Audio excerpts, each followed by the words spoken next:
Good morning, or depending on when you're watching this, good afternoon, good evening, or good night. My name's Ross, and as always told, out of Voice Radio. So today, we're going to be having a little bit of a look at a new Salazzle card, and I'm going to do my very, very best not to call it Salazzle. Alright then, so this was revealed on the official YouTube channel over in Japan today, and ladies and gentlemen, the ability is nuts. So if we start off having a look at the basics here, it is a fire Pokemon. Fire Pokemon is good. It means you've got Heat Factory, Prism Star to draw cards. It means weakness on Celebi and Venusaur. And it also means weakness on Metal Pokemon. Think things like Duskmane Necrozma. 100 HP is honestly not terribly impressive here. We're not a big fan of this. This is a low amount of HP. Retreat cost to 1 is quite low, and weakness to water is honestly fine. The Articuno from Team Up is seeing a bunch of play in a bunch of water decks and will smash this. Outside of that, you're probably doing alright. But the reason we're playing this isn't for the basics, ladies and gentlemen, it's for the ability.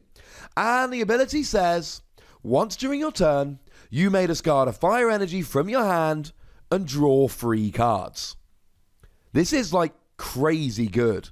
This is like over the top, oh my goodness, I want to play that in every single deck kind of good. It is in fact exactly the same as Heat Factory Prism Star, but as an ability, not as a stadium. This is really, really nice. This gives you ridiculous consistency. The funny thing is, we've seen this, or thereabouts, on a whole bunch of fire cards in the past. We've seen it on Fiery Torch. Discard a card from your hand and a fire energy from your hand and draw 2 cards. We've seen it on Scorched Earth. Discard a fire energy, draw 2 cards. Frankly, we've seen this whole discard a fire energy and draw cards mechanic a lot. And we see that Heat Factory Prism Star is being played in essentially every fire deck at the moment because it's too good. It gives you too much consistency. We'll talk about the discarding in a minute, but discarding really isn't a problem. Drawing 3 cards is basically like giving yourself an extra HOW every turn. It is basically an extra supporter card every single turn, and it is kind of crazy, over-the-top, brokenly good. It is good to the point that if you're playing a deck with basic fire energy, you're probably going to be putting a 1/1 line of this in, maybe even more. Now, if you're not playing basic fire energy, this becomes useless, but it's kind of a moot point. With basic fire, this is great. And really what we have to ask ourselves here is this better than the alternative? And if we look at other Pokemon draw at the moment, we have to go, oh, well, you know, you got to have the fire energy in hand. But as long as you're playing enough basic fire, the answer is yes, it is better than the alternatives. A Rangaroo lets you draw until you've got 3 cards in hand, which is fine, but you've got to get down to fewer than 3 cards in hand, and it's very rare you'll be drawing 3. We've got Zeb's Striker that lets you draw 4 cards, just so long as you're willing to discard your hand first, and sometimes you will be. And if you are willing to discard your hand, or you want to discard your hand, or you've got 0 cards in hand, then Zeb Striker's just better. Zeb Striker's awesome. But you're not often going to want to do that. Not every deck wants to discard their hand. We got Pidgeotto in Team Up, which lets you look at the top 2 cards of your deck and put 1 in your hand and 1 on the bottom of your deck. The thing is, that's actually not ideal. In terms of when you're looking at 2 cards, this gets you 3. Yes, you've got to have the fire energy in hand, but there's so many fire decks in the past and in Expanded where we've used Scorched Earth as a bit of a draw engine, and they've worked out just fine. I see no problem whatsoever with using this as a bit of a draw engine here. And then, of course, you've got the fact that it is essentially the same as Heat Factory Prism Star, and that is redonkulous. Because now, with Heat Factory Prism Star and this, that's 6 extra cards you're drawing. It's crazy good. The only downside is you've got to have the energy in hand. Well, this is where I should probably remind you about Fire Crystal. I think that's what it was called. A lovely little card I showed you a couple of days ago. which allows you to just take free fire energy from your discard pile and put them into your hand. It's only for fire energy, but it's better than energy recycle system or energy retrieval, which are essentially the best alternatives. And the thing to remember is, you can use Heat Factory Prism Star, draw 3 cards, and hopefully one will be a fire energy. Or maybe you use Salazzle to draw 3 cards, and one of those is a fire energy. The point is, you can now have a really good draw engine, and here's the point. If you're drawing with Salazzle, and there's nothing to stop you playing 2 or 3 of these, and Heat Factory Prism Star, that really takes the pressure off in terms of supporters. So you're not going to be feeling the need to play stuff like Cynthia anywhere near as often, so cards like Guzma to drag a Pokemon active and switch, or Ace Roller to pick up one of your Pokemon. These are going to be cards that you are willing to play far more often and able to play far more often. Weird stuff like Koga's Trap, which poisons and confuses the active. Usually you probably wouldn't want to use your supporter for the turn, but here you don't care, because you don't need supporters so much. You get a huge advantage anytime you can afford to not play draw supporters, because other supporters, generally the big downside is they don't draw cards. Well, this, you don't need to worry about drawing cards. I mean, let's say you've got 2 Salazzle and a Heat Factory Prism Star. Yeah, you've got to discard 3 fire energy, and that's a slight pain. But then again, you're drawing 9 cards. Tell me you're not going to get what you want.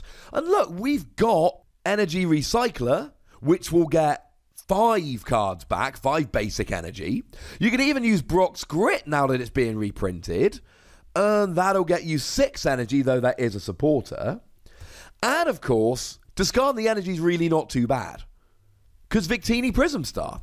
Victini Prism Star's got a redonk attack for 2 fire energy that lets you do 20 damage for each fire energy in your discard, and then you shuffle all that fire energy back into your deck so you can reuse it. And we want to be attacking with Victini Prism Star. When I'm making a fire deck, I've got it in my head that hopefully once per game at least, preferably more, I will be attacking with Victini Prism Star. So I want to get my energy in the discard. And yeah, there's plenty of cards like Flareon where you attack and discard energy. And I can understand that there may be points where you're discarding with your attack for the turn and you're discarding with the draw engine. But if you're playing enough energy and you're playing some recovery cards, I really don't think it's going to be a big issue at all. And I do need to remind you about Welder here. Now, Welder we looked at in the same video the other day as Fire Crystal.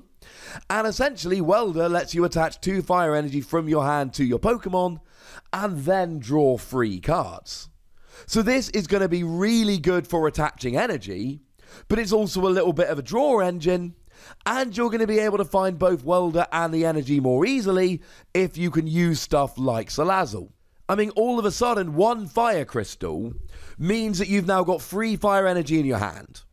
And you use 1 of those to use Salazzle's ability, and you use the other 2 to attach with Welder, and then all of a sudden, you've used fire crystal and Welder, but you've got Salazzle out, and you've drawn 6 cards and attached 2 extra energy. That really does give fire decks an advantage, and frankly, I think this is better than the alternatives if you're playing a fire deck. If you're playing a really low energy fire deck, sure, maybe you won't be playing this, but fire decks and low energy really don't tend to go hand in hand very much at all. Now, there is an attack here, but it's really not one we're particularly excited about. Fire, colorless, 60 damage. I mean, it's not particularly great. And it's actually just missing out on the numbers here. With a choice band, you're 10 away from getting a 1-hit KO on a Duskmane Necrozma.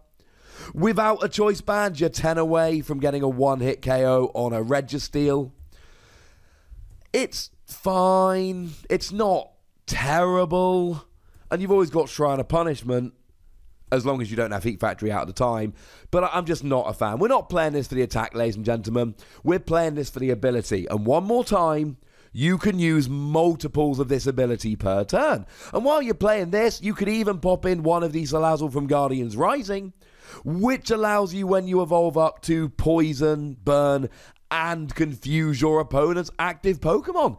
Not saying you have to, but I'm saying if you're already playing Salazzle anyway, why not play one of these just to get the advantage of it? For the ability alone, this is a flat-out 5 Wossie card. I don't like Salazzle as a Pokemon. I'm still, like almost 2 years later, salty that I was training up my male Salandit for like a couple hours, not realizing it wouldn't evolve.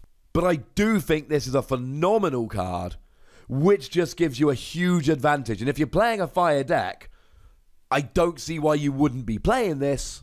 And certainly, you'd be playing it over stuff like a Rangaroo. Even though it's a stage 1, I just don't even care. It's great. But I would very much like to know what you think about this, so please do let me know in the comment section. Go nuts! But please do remember the rule, ladies and gentlemen. Be nice, would ya?